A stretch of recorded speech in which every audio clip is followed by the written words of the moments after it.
Phillip Andrews, professor at SMU, teaching the fifth industrial revolution to graduate students. They all work for Lockheed Martin. I have to travel to Fort Worth to teach.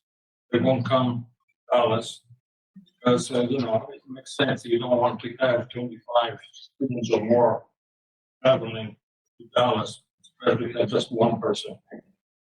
So now we're going to a deep understanding of the fifth industrial revolution.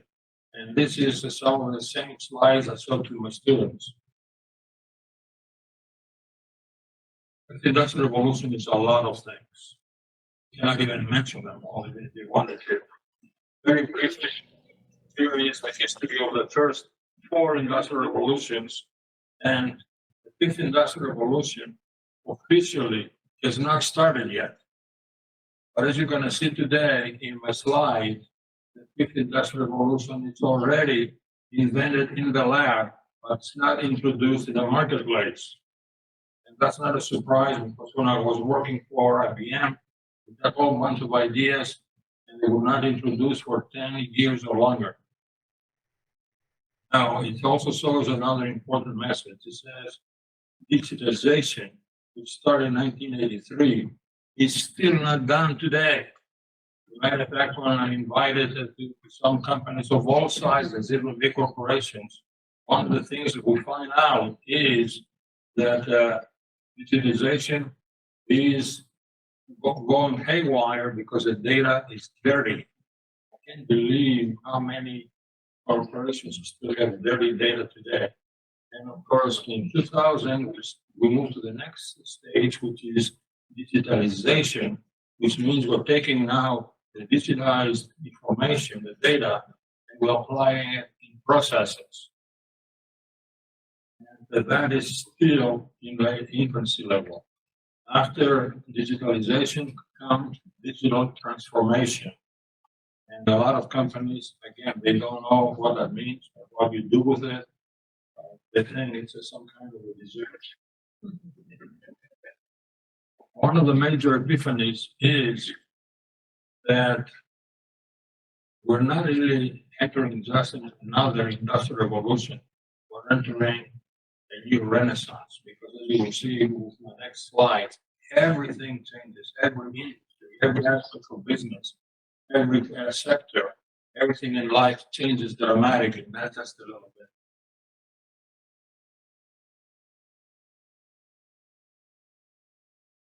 So the key thing with the renaissance is AI. It's not a surprise. Everything will have AI. And part of that it depends on the amount of sensors we put everywhere. When I visited the headquarters of Dow Chemical up in Midland, we were in the conference room, and at the corner of the table there was a little LCD screen and numbers. And I asked the Dow manager, what are those numbers on the screen? It measures the amount of bacteria on the surface of the paper. And so I remember when we were back in the 70s and 80s, everybody was afraid, they're going to put a microchip in our neck. They're going to monitor it. We're going to lose privacy. Guess what? As long as you carry this, they got you.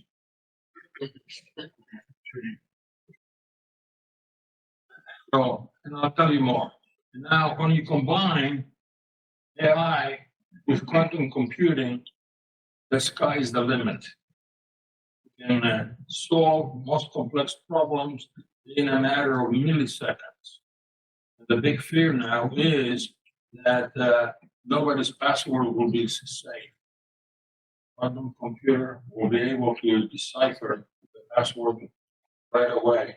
So now there's a whole new science coming up how to generate new passwords that quantum computers cannot decipher. Verification. The near-term future is already invented, as I said.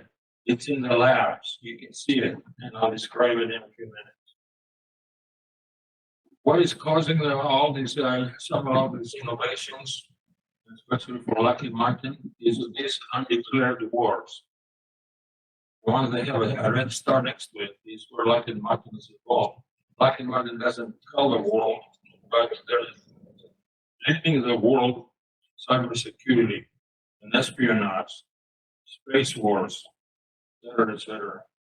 It is important to win those wars because our enemies are trying as hard as they can to undo us. Make no mistake about it. I'll tell you one thing. Because of my position or my role with Lockheed Martin, I'm invited to special meetings with generals and admirals. And what we're finding out is from the generals and admirals, they publicly claim foreign countries they stole from us $500 billion in 1 year. The reality is it's closer to 800 billion in 1 year. But what they don't tell you is that we also stole equal amount of money from them. Just like a ping pong game. Still. No, and so that game will continue. When you go to North Korea, you'll see a big building, 5 floors high, that is full of hackers. And the imagination is exactly what we're talking about. And there are a lot of other inventions. Look at the one in the upper right corner. That is a macro robot the size of a rice. And they're thinking of using that to spread diseases and viruses. And there's a lot more. Back in 1983, there was a movie called Brainstorm, not very good, and Christopher Walken, where he had hard helmet, but today they have soft helmets. And what I saw in one university is that soft helmet on a student, and they say, go to sleep. We'll wake you up in the morning. And once he wakes up in the morning, they say, did you dream it last night? He says, yes, I did. That's pretty much. Good dreams.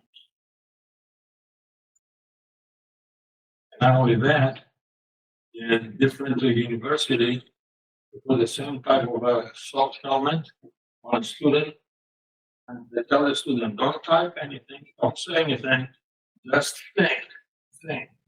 And tell the robot, pick up this from here and over there, and the robot does it. Me especially, that's kind of funny, because back in the 60s, I joined the hippie movement. Little men with long hair, long beard, red bottom pants. And the hippies back then, they were talking about telekinesis and telepathy, and I thought to myself, oh, that's stupid. There's no such thing. Now I see it and I like it. And I got Elon Musk, Neuralink, they're trying to fix all kinds of diseases. As a matter of fact, it was in the news 2 weeks ago that you don't have to implant a microchip in the brain. You can put it in a tooth retainer, and you can do the same thing. So about 4 months ago, right here in this room, we had a woman that was an expert in healthcare. And she said some of the most amazing things. Of all the things that are happening in the healthcare business, if you will. And to talk about all the things that we see here, including you swallow a little capsule that has, again, a tiny robot that goes inside the system. Capsule melts, the robot gets out, and AI guides it and says, go attack yourself, attach yourself to the heart, to the liver, to the kidneys, and so on, and start sending messages.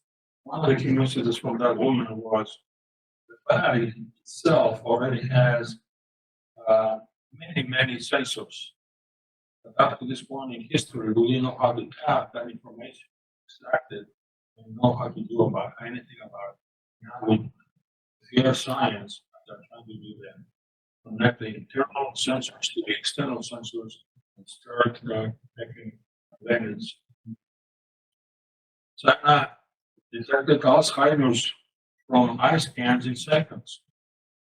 And again, AI, all the things you see here are AI driven. Look at the one on the left. China builds doctorless machines, check patients, diagnose their illnesses, and even dispense medicines in real time. So it revolutionizes the whole medical profession. On the right, it shows robotic surgeries. As a matter of fact, 3 years ago, they had to remove my gallbladder. And they told me you have an option. Mr. Andrews can use a robotic surgery, or you can have regular doctor. I asked the doctor, why would I do robotic surgery? He said, because it's more accurate and less bleeding. Not only that, now you can do it remotely. The doctor doesn't have to be in the same room with the robot. Imagine you are in China and the doctor is here and still doing the surgery.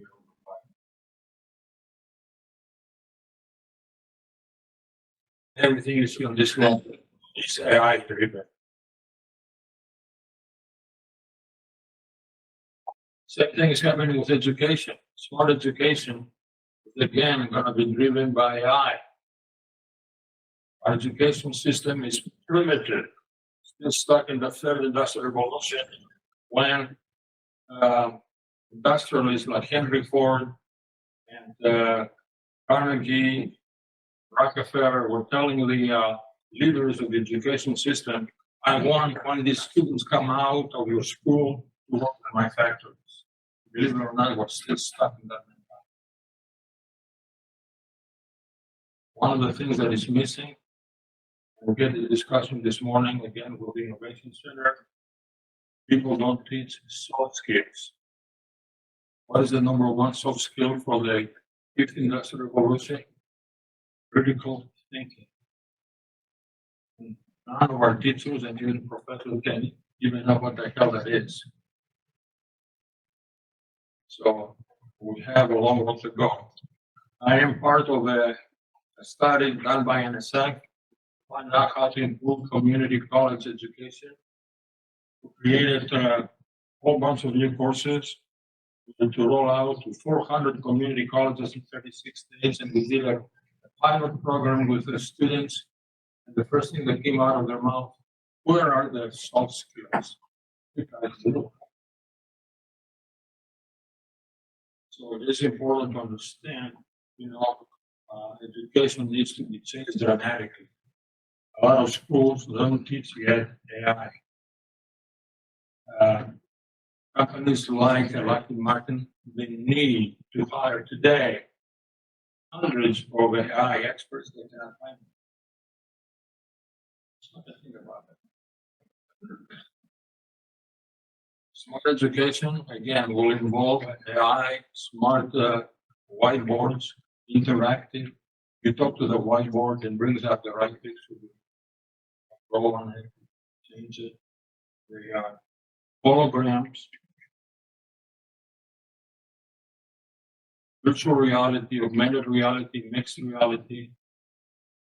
And now, brand new thing, it just came a week or so ago, announced the university will be able to upload skills directly to the students' brains by just listening. No need for memory bubbles, like I saw earlier with the movie Brainstorm.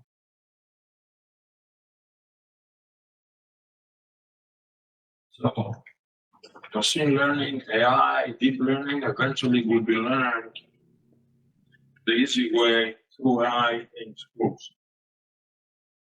And certain courses will disappear, like geography, history, and everything. Why? Why would anybody take a whole semester in geography when all the answers are here? All you have to say, Iraq, where is it? What are the neighbors? What is the capital? What is the population? What are the best industries in Iraq, et cetera, et cetera? Everything's here. What do we call this today? Besides smartphone. They call it omni-channel. And the same thing with history. When was Alexander the Great born? What did he do? how big was his empire? When did he die? How did he die? It's all clear. What will anybody take history? My own home country, I had to take religion for 12 years. History for 12 years. Is that, are you kidding me? And here's another thing. Some company in New Orleans sent me this. I didn't ask them to do it, but it's basically a deep fake for me. They found one of my lectures that was videotaped, and then they create a deep fake to add more lectures. And that's another problem we're going to have with AI deep fakes. Again, the hackers, the scammers will take advantage of your picture, of your voice, to get money away from you. Smart homes, you already know that. And again, the smartphone will control all of this. Imagine going to the kitchen and the refrigerator starts talking to you. You need more milk. And I already ordered it for you. It will be delivered tonight or tomorrow morning. Or even worse, to say, oh, you're getting too much promise. To lose some weight.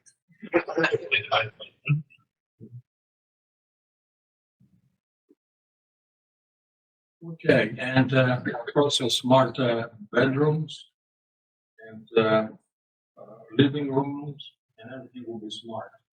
I don't have to explain that, you already seen that. Here are the smart bedrooms. And then, of course, what's missing from here is recording the dreams. I've seen the recording of a dream. It's not hypothetical. Now, the picture that I saw, the video that I saw, it was not pretty. It was kind of foggy. You couldn't tell, exactly what was happening.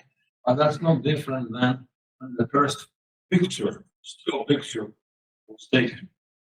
You see, the first picture ever taken, you realize, it took at least 2 decades before people start cleaning it up and adding resolution and making sense out of it. So, give it time and things will improve. Smart toilet. I saw a smart toilet back in the 90s, 30 years ago. I visited Japan. And so it's not new, but now it's more sophisticated than what it was before. Before would only do blood pressure and pulse, but now our heart rate, I should say. But now we are doing a lot more. We even talk about even diabetes now. And the one in the middle, it has face recognition. It says, oh, it's a woman coming, so I need to sit down. Or it's a man, maybe I need to put again to sit out. And of course, already they're planning to put robots as assistants in your home to do all kinds of homework. And the robot on the right, it's already in existence. 3 years ago, I visited the IT Innovation Center in Capel. The robot, as soon as I got through the front door, says, hello, Mr. Andrews, just follow me. I'll take you to the conference. That's what he said. So it's already here. And look at this smart office, smart walls. And imagine you go to the wall, you don't even have to touch it. You talk to it and you say, bring the news. Boom. Tell me the temperature. Whatever you ask, it's all there. Give me my email. Smart living room. Smart office and boardroom. Same thing as we have at home. Smart whiteboards for office, for brainstorming purposes. Again, I remember the old days of brainstorming with yellow stickies, putting them on the wall and moving them. And now AI packetizes everything. says this idea is wrong in this market, or this idea is wrong in this market. And here actually is what the future priorities. Dramatically different environment. And smart factory, of course, robots all over the place. It's already happening. What is the difference now from the future is those robots are not fully autonomous, they're not synchronized. That's the next step. Is making everything autonomous and everything working by itself and lights out factories. Interestingly enough, when I was working for IBM in the mid-80s, they sent me to set up in Germany and said, we want to build a lights out factory. We couldn't do it. So the ideas were there, but the technology didn't catch up with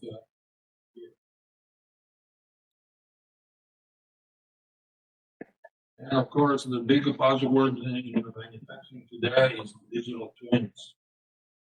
So imagine again, if you're the plant manager and you're visiting Baltimore, you want to know what your factory here in Dallas is doing.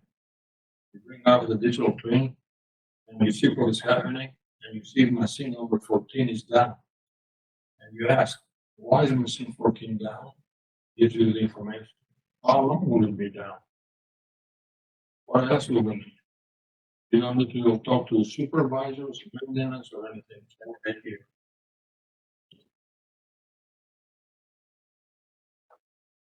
So the list on the right is important. Also about digital thread, and I'll come back to that. But the bottom line with the red arrow is the most important of all of that. In the old days, we used to talk about value chains or supply chains. Those words are extinct. They're going out. Why? Because now, smart corporations are building ecosystems, global ecosystems. And there are three types, as it shows here. The business ecosystem, the innovation ecosystem, and the knowledge ecosystem. And that's where the digital thread is important, because all the partners need to connect and synchronize efforts. I was, again, several years ago, I was invited to the headquarters of Apple. They were considering me for vice president of manufacturing. And I went to a conference room that was twice as long as this room and twice as wide. And on this wall over there on the left side were all the partners of Apple globally, from North America. That wall was Asia. Here was Latin America and the rest of the world. Unbelievable amount of back then they had already over 1.5 million partners for the apps for the smartphone. And then the number to grow to 2 million, and then they had to nuke over 500,000 apps because there was no demand for that. Unbelievable ecosystem. Lockheed Martin has the same thing. Why? Because they have partners in 50 countries and in all 52 states. I even asked, why do you have partners and even factories in 52 states? They said that's because how you influence petitions. Tell them you do it my way, this is what we need, or otherwise, we close the factory.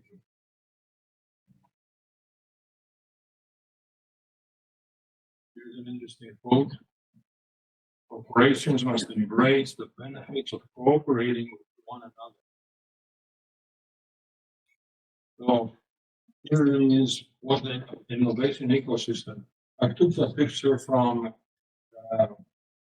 innovation center that I visited in Silicon Valley. And they showed that the entrepreneurs, they need not only the talent, the right people, now they need mentors. And they need to team up with corporations, with universities, and a whole bunch of other institutions, including government, in order to pull out the right ideas and move forward. I was part of 5 innovation centers here in Dallas. None of them, which what you see here, none, zero. And they still today, they still know how to do this. This needs to be managed proactively, not just all picture. The question is, who is the chief alliance officer? How big is his team? How big is his budget? Zero budget, zero team means this model is dead. It only means good pictures, nothing more.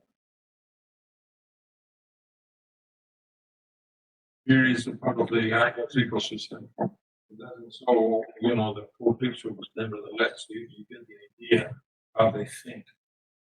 And then you turn that ecosystem to become a digital ecosystem. And digital is only part of it. And most companies don't know how to do that. And the business ecosystem is actually the same picture as the innovation ecosystem, except the emphasis is on different companies, but it's the same thing. And the same thing with knowledge ecosystem. Here's the interesting thing again that is different from the old days. In the old days, the attitude was me, myself, and I. Our R&D department is the only one allowed to brainstorm and only allowed to talk about ideas, only ones to move forward with developing the ideas. What does it say? Ideas now can come from anywhere in the ecosystem. And what is the best way to attract ideas in the ecosystem? The website. And now here's something that blows your mind. Website is not only open to the partners, it's open to the public. Anybody that has a good idea can submit it.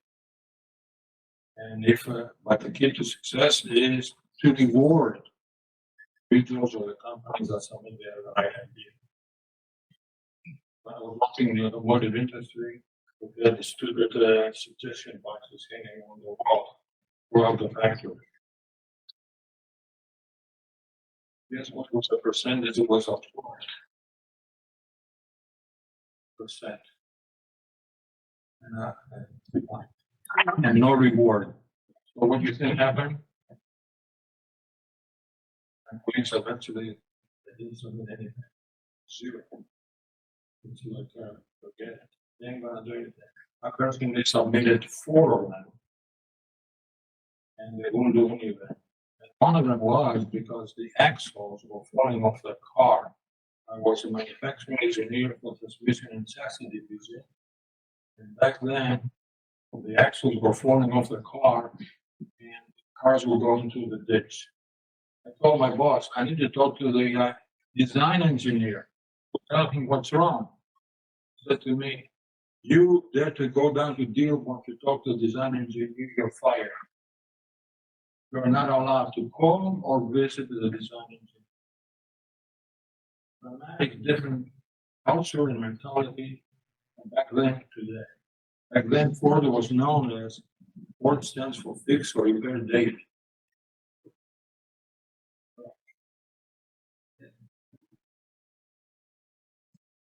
And I can give a lot of other horror stories.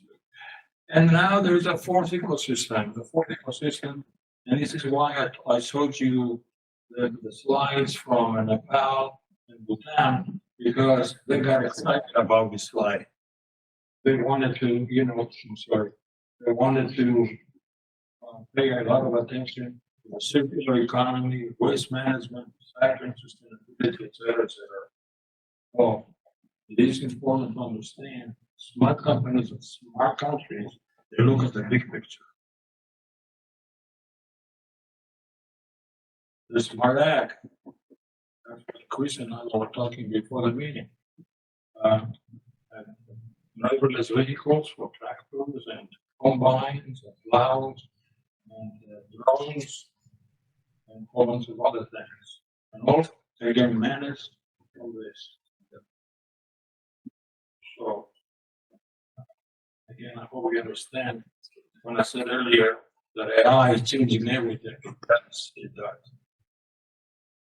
And now they're having collars and even microchips to put into animals to track them.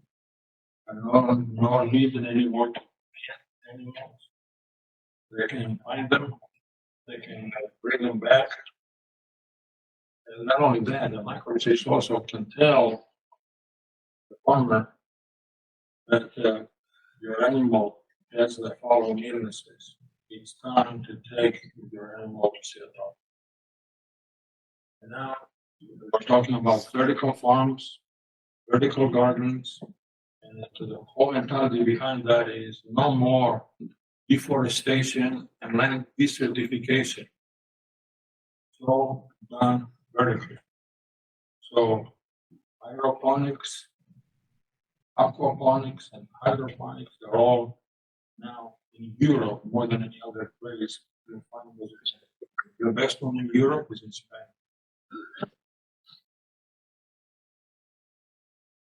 So, but so far, whatever I show is only the beginning. What we're witnessing is this kind of growth. Centuries our innovation was very slow. And all of a sudden, skyrocketed. And it will continue skyrocketing. Believe it or not, every week there is 1 to 2 new innovations. One of my students challenged me and says, "Now come on, I can't do it. You have to pull out charts from LinkedIn, Facebook, and other websites so that you look at it. I'm not making it up." Why is this bad news?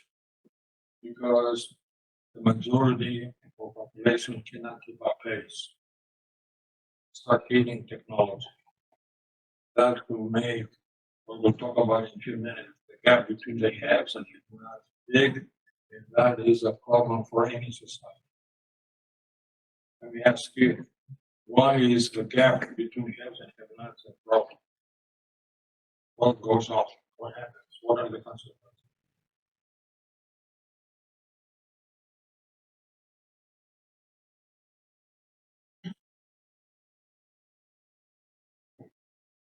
Societal stress. Societal stress that leads to civil wars.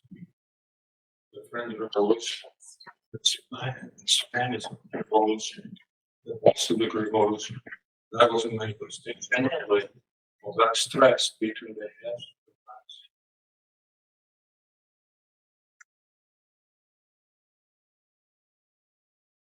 Now, here's some other inventions. I'm not going to discuss it. I'm going to say just one thing. About 4 years ago, I went to Austin to participate in a smart city conference. And it was 3 days long. By the end of the third day, I became friends with the next door participant. I was an FBI agent. He said to me, "Let me show you something." He said, he pulls out his phone and he says, I don't remember what it was, let's call it Lily. Lily. How many people in the building across from us? It was all glass in the restaurant. We were in a restaurant. He comes out, says, how many people in the building on the other side carry weapons, have permission to carry weapons? Here comes the answer. D1. All legal? Yes, except one. We'll send the police or the SWAT team to go get this under the gun. And that was 4 years ago. So there's so many new things. I worked with the sheriff in Fort Worth 10 years ago.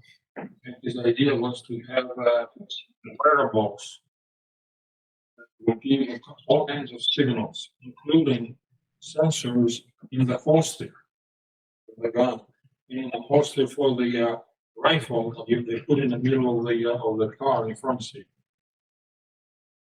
Guess who fought him? and got him fired. His own police officers. Why? Again, I'm asking you why the police officers were upset with that. Why did they get the wrong sheriff fired? Nobody wants to be monitored. Nobody wants one? Nobody wants to be monitored. They don't want anyone knowing. Yeah, you're right. You're right. Because the attitude from the police officers is, who are you to tell me, what to do or where to go? Because my life is being threatened. I may be dead in the next second, and you're now going to criticize me for not doing the right thing. They didn't like monitoring. So the guy quit and became a consultant in Phoenix.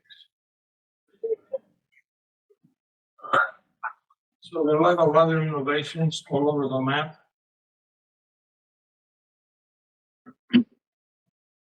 And as I said earlier, this is the omnichannel.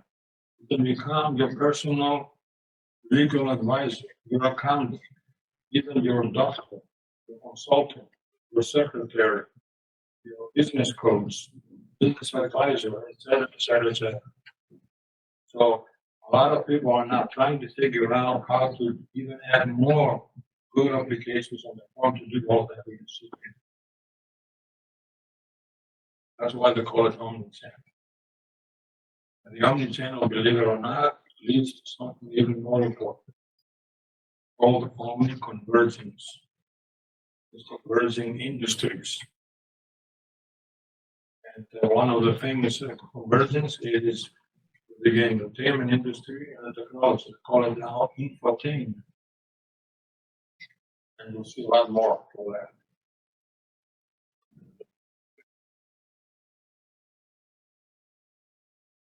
And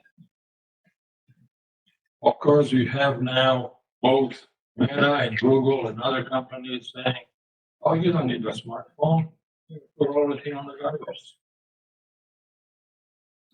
I personally tried those goggles. I didn't like them. But you never know what the rest of the public will, how they will react.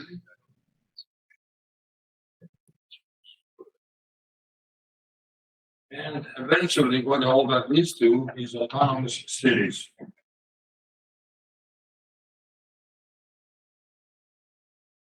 And autonomous vehicles, and autonomous cities, and submarines, and autonomous education. No teachers, no professors. Autonomous workforce, autonomous robots, etc., etc., etc., and autonomous factories. Look what this executive from Lucky Martin said. Already have the means to travel among the stars. These technologies are lifetime life projects. It will take an act of God to ever get them out. That's why I said the future is already invented, but it will take a while before we get to see. The fifth industrial revolution is already upon us. We're at the cusp. And I have one more presentation. Is that okay? Yes, please. You can record it. Yes, yes.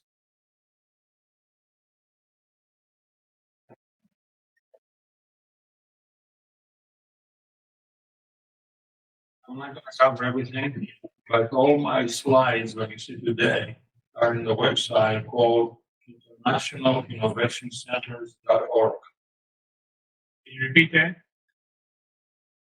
It's actually, we have it abbreviated, intic.org. And there's a tab that says 5IR. So all of the slides that you see, they are in there. So now, the positive aspects, and I'm not going to cover all of them, but here's one of the most important positive aspects.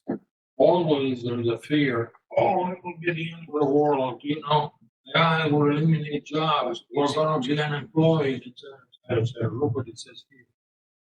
It will double the GDP and the number of jobs and everything else. Every revolution, the first 4 revolutions, yes, that they deleted a lot of professions. Yes, that they even scrapped some industries. But guess what?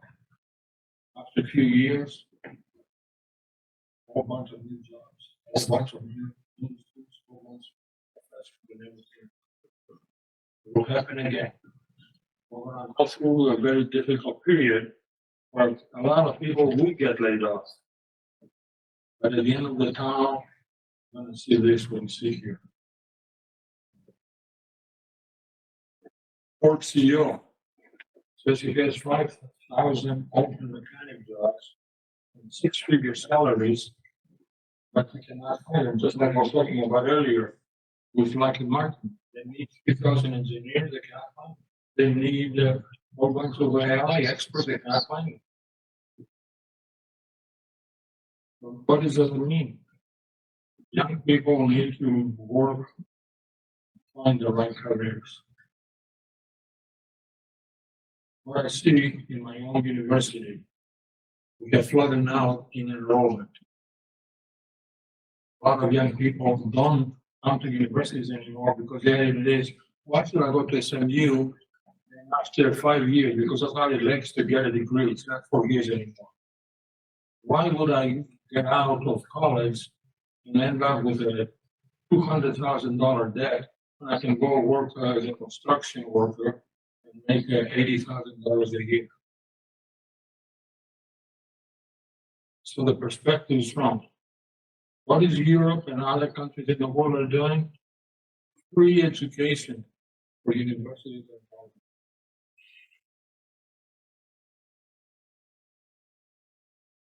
Our politicians rather kill each other rather than people. Here's another important chart. As it says on the right-hand side, there are at least 40 or more new technologies that need to be added to this list. And then what I tell students is this. Okay. Sorry.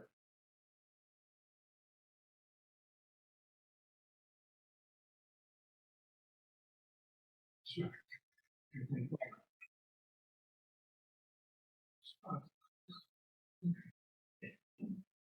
Just from my computer. You take the one on the upper left corner, which is artificial intelligence, and you combine it with this, with that, with this, and that, and all of a sudden you have a new technology.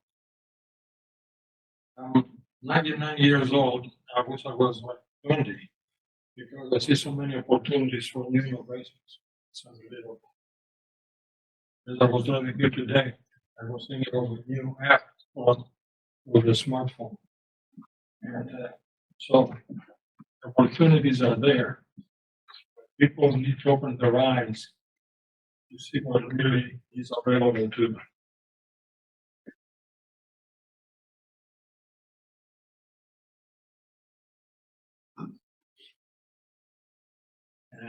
And here's the other interesting thing.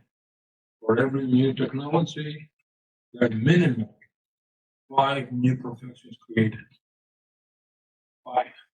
Look what it says here. All these are professions for just the artificial intelligence, and that's not even a complete list. People are still meditating, thinking what else can I add to this profession.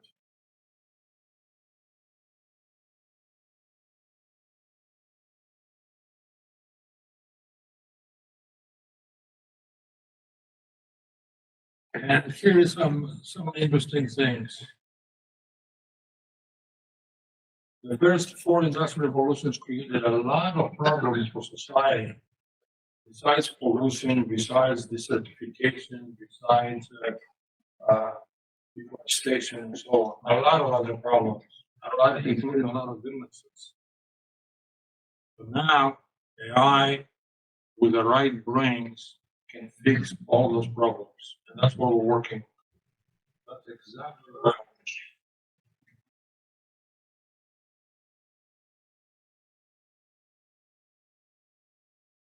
The previous industrial revolutions didn't care about the consequences when they introduced the technology. And now they have to say, wait a minute, what are the consequences if we introduce this? The medical profession is one of the worst. There are so many medicines left and right for everything. Nobody says, wait a minute.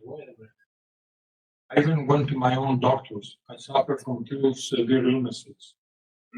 And I told the doctors, tell me, what are the consequences for this medicine or that medicine. And give me a list, what to eat and what not to eat. You won't believe it. The doctor for cancer gives me a list. What to eat or not to eat. I go to the cardiologist, I say the same thing. Give me a list. And what the list that he gives me is exactly the opposite from the other doctor. Drink coffee, don't drink coffee. Eat chocolate, don't eat chocolate. Eat tomatoes, don't eat tomatoes. Etc., etc., etc. And you want to say, God dang it. We want to get together, talk, and give me one list. They can't do it. Yeah, one of the opportunities for her. So, and the second box on the right, it's important. It says workers up to now were treated as a commodity item. We need them, we don't need them, go home.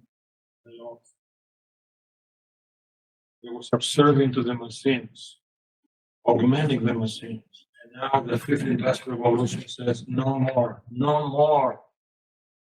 I and you are partners, helping each other. And again, a lot of people don't know. In order to do what it says there, and I'm going to start with this slide, one of the critical skills besides critical thinking is emotional quotient, empathy. People don't again know what that means or how to apply it or anything else. So we'll stop here and take questions or comments. And you want to turn the lights up? Yeah. So how do you think the best way to help people become better critical thinkers and to improve their EQ? Those are the 2 key things we need to be working on. Yes. Well, I said you asked me to create a critical thinking course. I created 9 modules. We only delivered it once or twice and then we stopped. Why? Because we couldn't get enough students to enroll to come to the class. And the rule in the SMU is you have a minimum of 12 students to be able to deliver the course. So what I decided to do, I'm going to put all 9 modules on my website.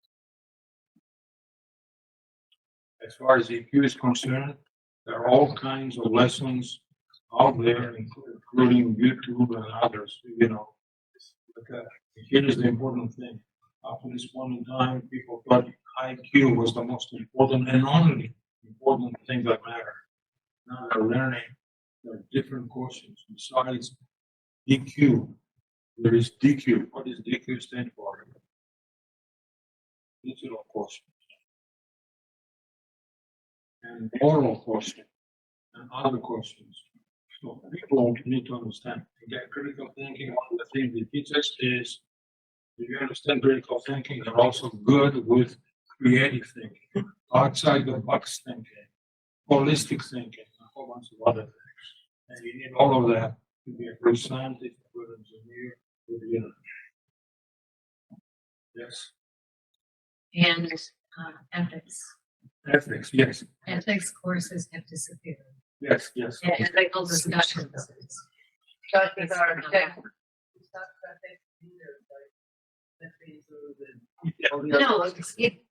it can go to the bottom, it can go to the top. No, that's it. They have passed the board. They're going to translate it to law and fix it up. The next generation has to be ethical. So I have one question. I mean, people, what are the disruptions that will have in education? Because I feel like there should be no departments. There should be no fields sort of, because AI is doing a lot of the stuff. What does that look like? I'm sorry, I didn't understand the question. So what do you see the trends in education? Because AI is doing a lot of stuff, and I think AI is based on historical data, not what's going to happen. Yeah. Predictiveness. So you see any fields of studies, for example, engineering or biology or what? Because I feel like you're setting a flat base level. And there shouldn't be any groups of partners. How do you foresee that? It surprised everybody, but AI is still in infancy. 10 years from now, AI will be dramatically better, more powerful. Right now, AI, like I said, is based on historical data. So if all the information is obsolete or stupid, we can interact with it. But if we have a smarter society, with better data, with better wisdom, and better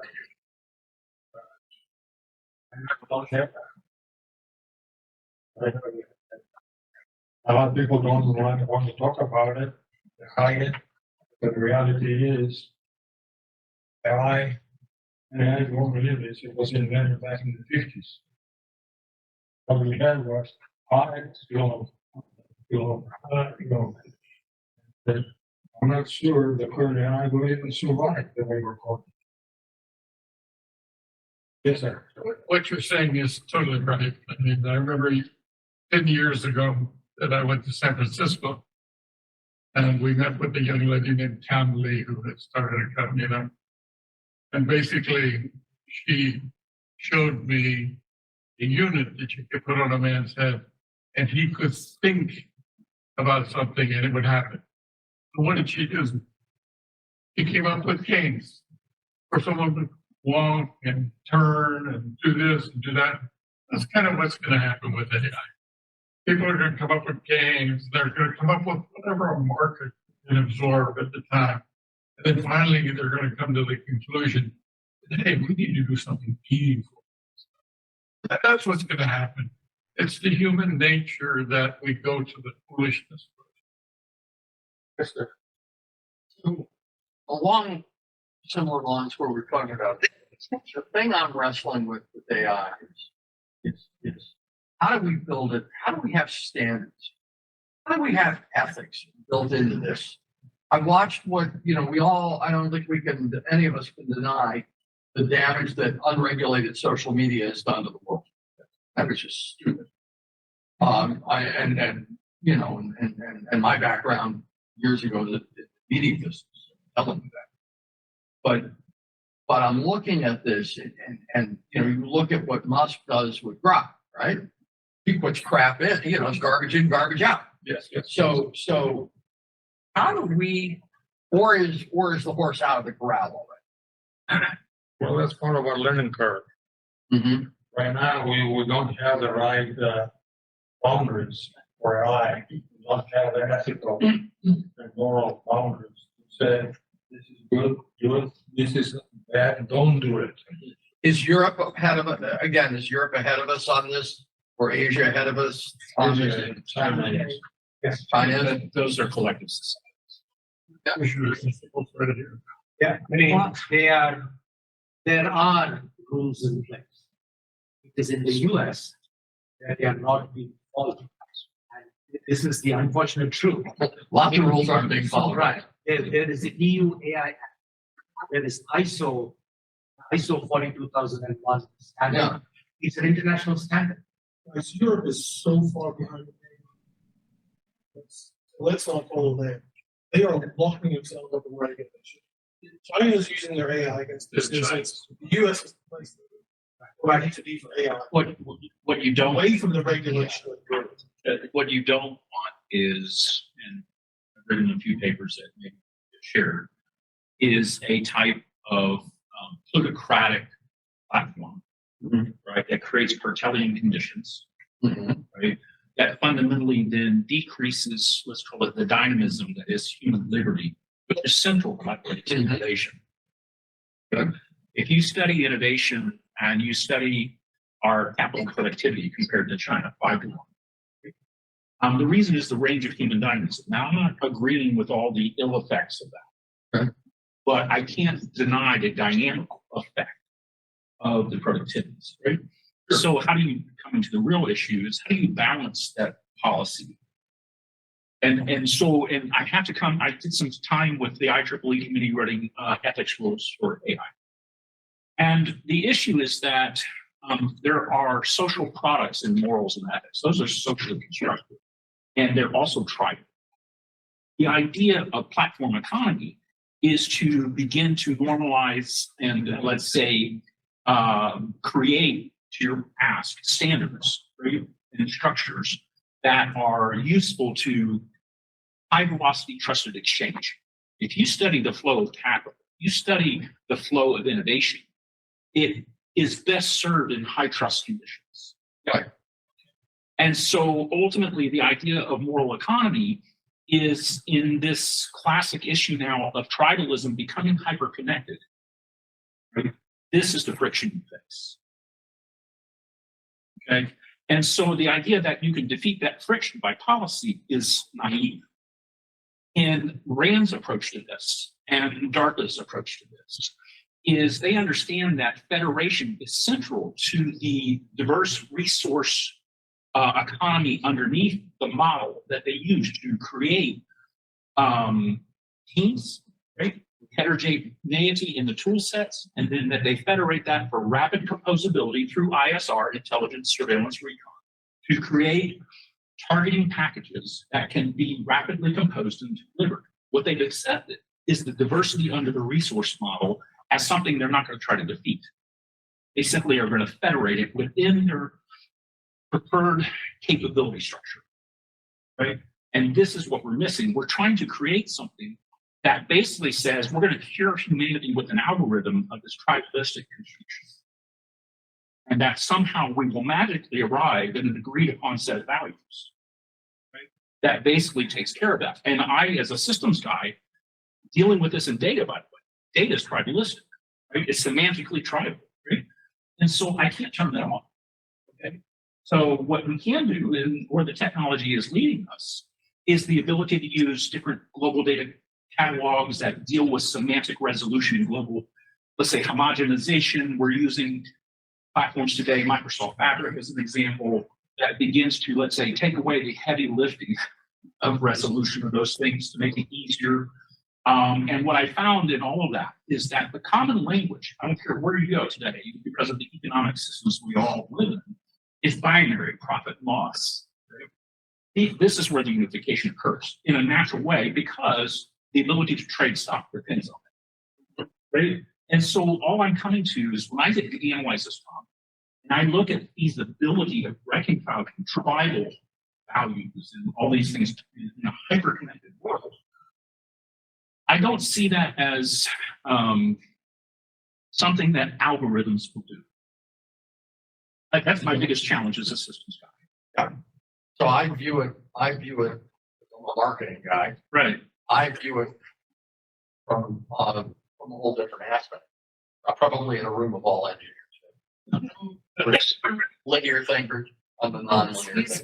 All right, so I look at it, you know, you can't force it. You're right. It is the flow of capital. But the risk of not doing it could be catastrophic. And so one of my papers, and Ed can determine how he wants to share that, I've written a series of 3 papers about the recomposition of power and capital in globalization table.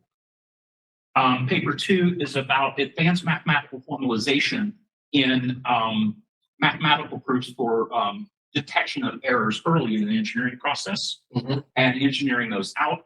And then paper 3 is about the robotics AI economy, $1 trillion in flight, 60% labor replacement. These 3 basically set the pattern of the new mode of production. Okay. When I think about that problem and I come to this idea of agreement, what I come to is this: we won't manage to the next level of complexity without formalized mathematics, engineering out in an embedded way the defects that cause combinatorial failures. And I bring this from Rockwell and Lockheed Martin's stuff because they had to do that in an aerospace frame where category A failures, catastrophic, right? And so when I think about this problem, and coming to the answer I can only provide based on my current study is this: is that without mathematical embedding to check for errors and compatibility, you won't be able to automate your way in an autonomous fashion out of the scaling complexity of civilization. That is my answer.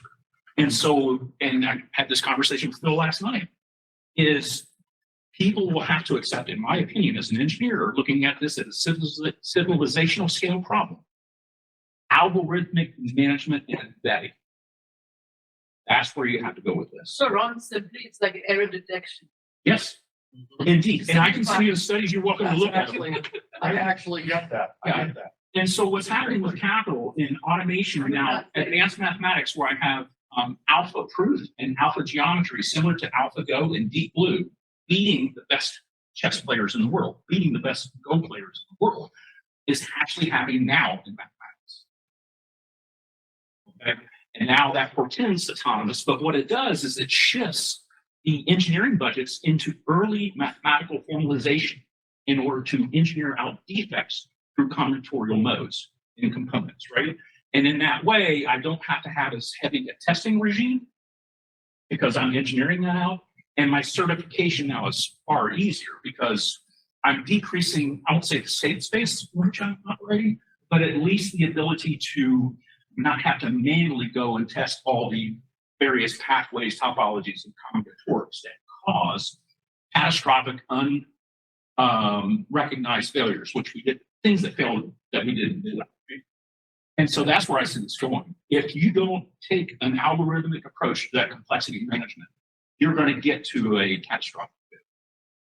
All right, so my follow-up question is we've got AI that's happening, but we've also got, we're at the cusp of really commercializing quantum computing, right? So And that's not binary, I know that. So, yeah, how does that?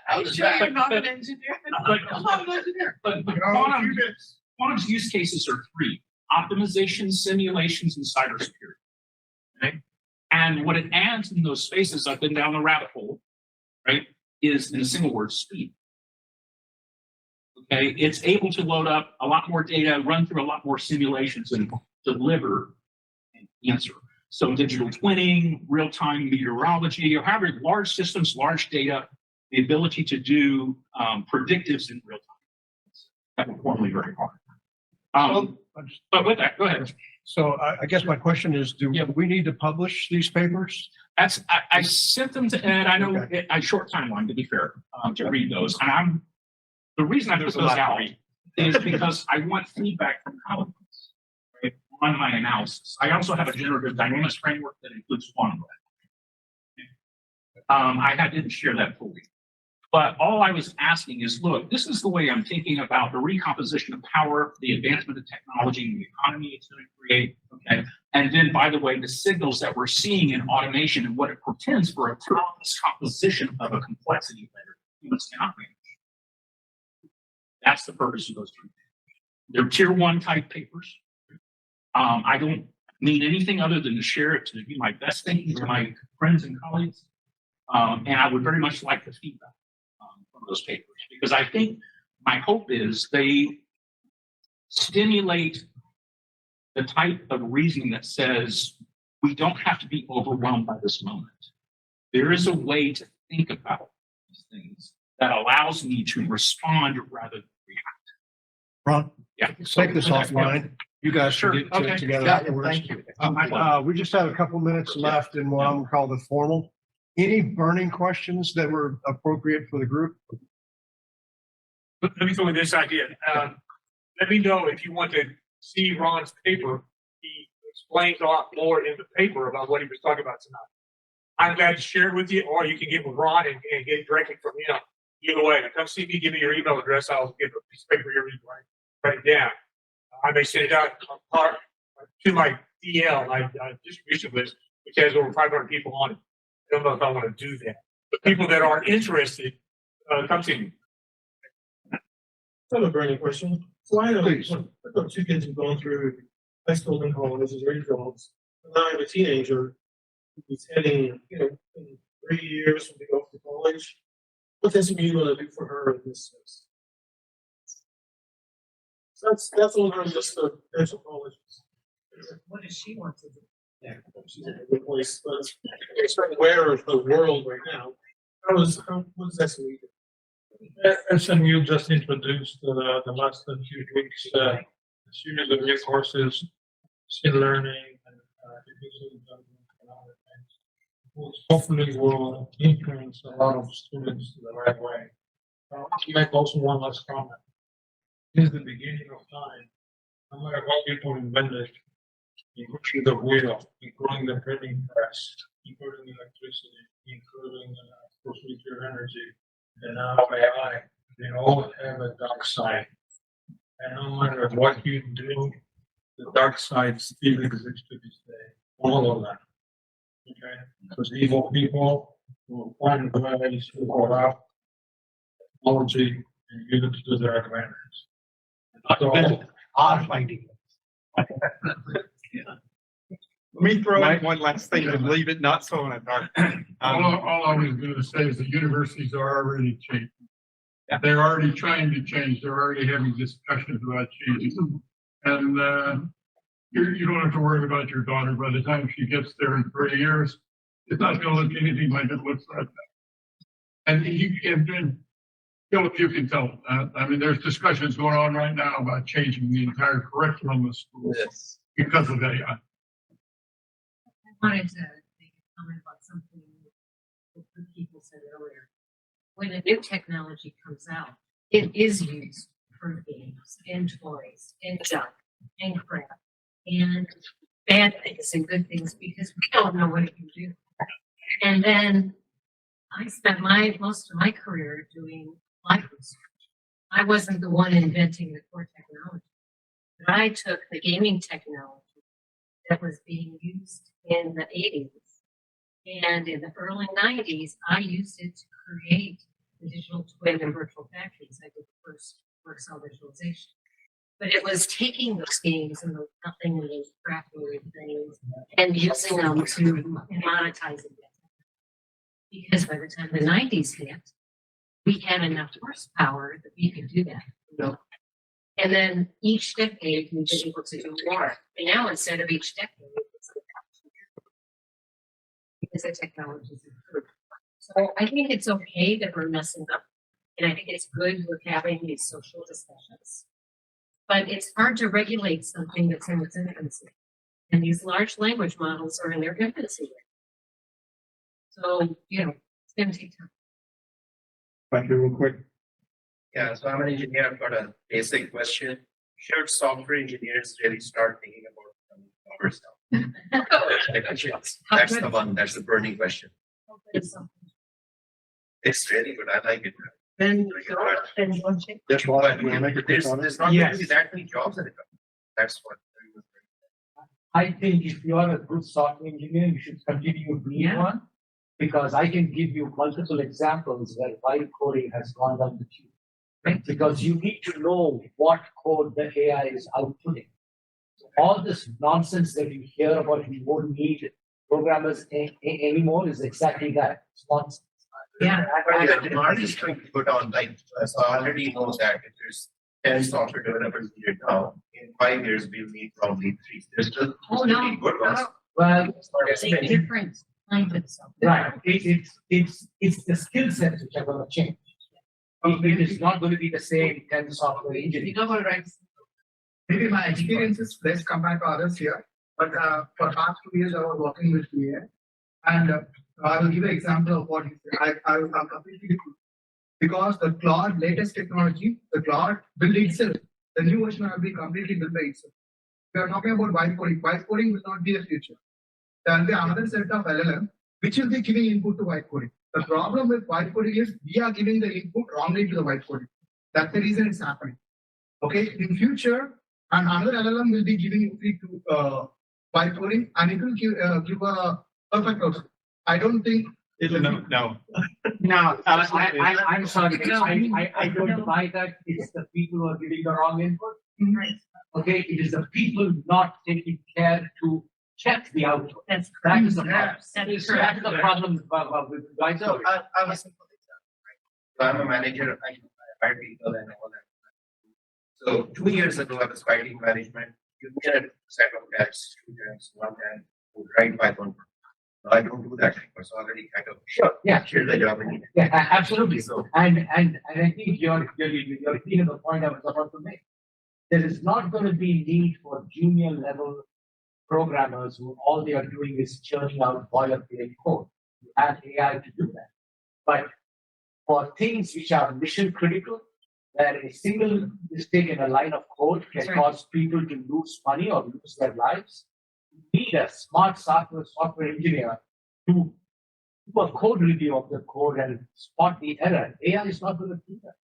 Or even develop it because it's not, it's innovation.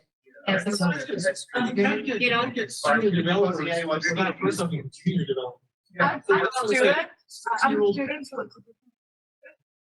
We are allowed to use AI with code now, and people still fail. Yeah, Like, exactly. people are still not doing great code. Thank you for saying that. For us, That's, right? But we still have to make sure that it does what it's supposed to, that it meets the parameters, and we still have to be able to understand what it's doing. Exactly. People are That's right. still failing. They're gonna. And how would you know to check that? If you have knowledge of software engineering. And where do you get that knowledge of software engineering? Where you always gotten it from. Right. So one thing is that PR, say, what is the PR review?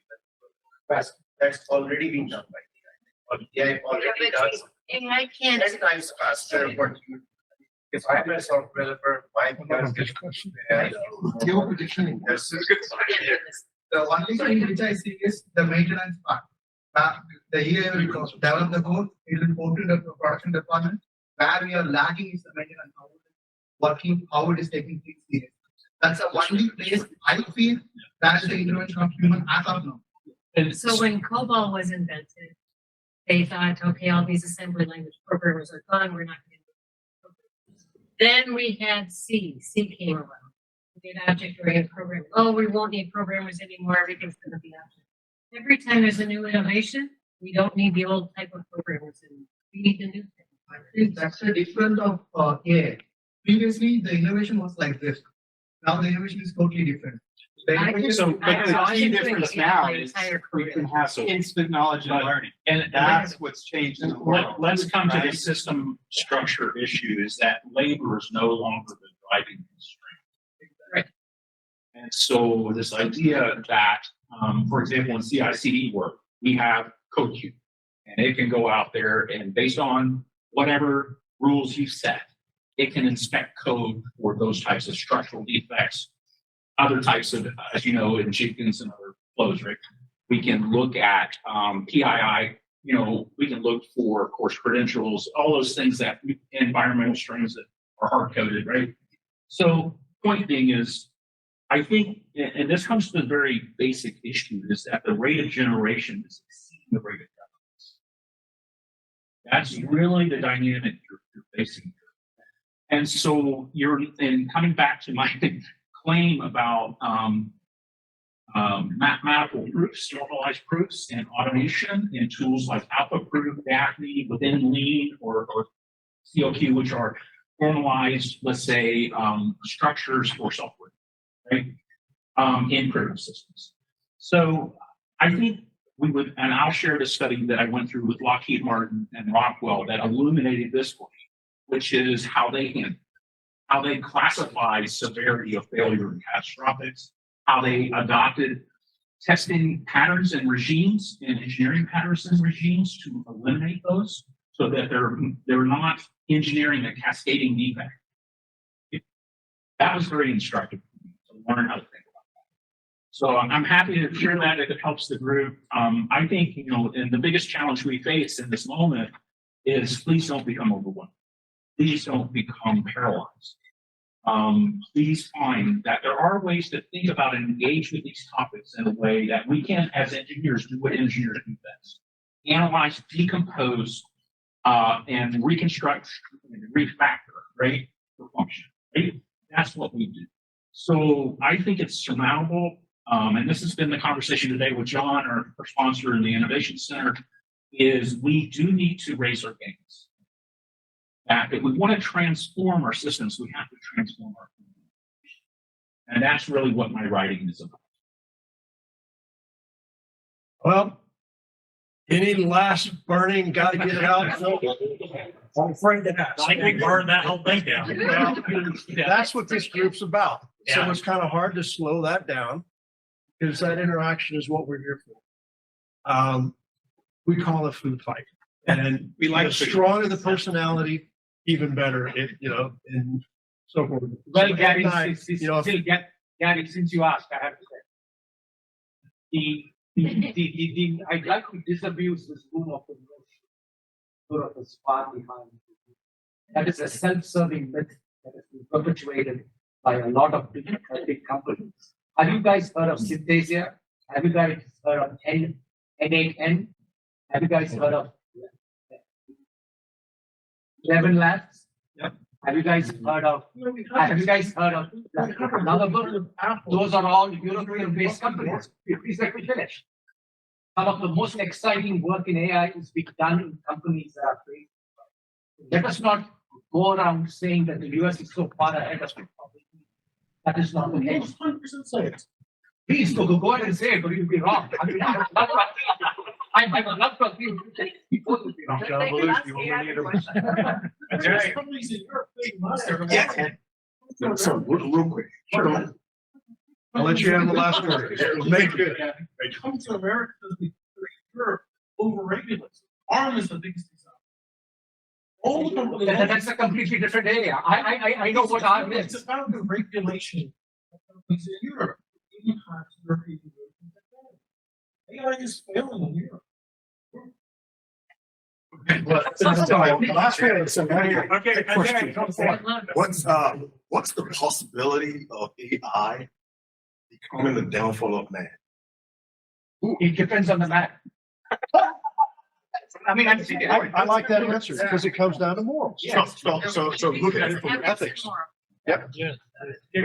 Professor, will you stick around a little bit? You have some time to be able to, if anyone has a burning they want to come up and ask. I heard- I just wanted to add on to that, Sure. on the slideshow, you also notice, and I think that's something that I think about when my day to day, I'm a project manager, and we've been told like, don't do a lot of things manually anymore. Use Copilot, use Gemini, use all these different tools, which for me as a project manager, yes, it's beneficial, but I think it also kind of takes away that self-mental work that we typically would do. So I think to add on to that, not just the downfall of man from, I can't remember which perspective you were going from, but just in addition to that, right? Like the mental erosion, the lack of critical thinking.